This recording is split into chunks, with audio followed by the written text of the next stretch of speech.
আজকে বাংলাদেশের মানুষের সেই বঙ্গবন্ধুর স্বপ্ন ছিল খোলা মুক্ত, দারিদ্র মুক্ত, খোলা আকাশের নিচেই কোনো মানুষ বসবাস থাকতে পারবে না।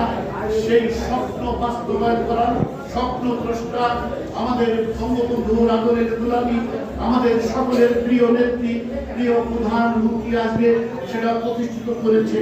আজকের এই 17 মে স্বদেশ প্রস্তাব দিবসে যশোর জেলা আওয়ামী লীগের কার্যালয়ে আজকে যে আলোচনা হচ্ছে, আমাদের সভাপতির উপস্থিতিতে আমরা বলতে চাই, সভাপতি সাহেব, এখন কিন্তু গভীর ষড়যন্ত্র চলছে। বাংলাদেশের যে ষড়যন্ত্র চলছে, সেই ষড়যন্ত্র আমাদের যশোর জেলায় শুরু হয়েছে। জামাত এবং বিএনপি ঐক্যবদ্ধভাবে সেই ষড়যন্ত্রে লিপ্ত হয়েছে। এখন আওয়ামী লীগের কর্মীদেরকে ঐক্যবদ্ধ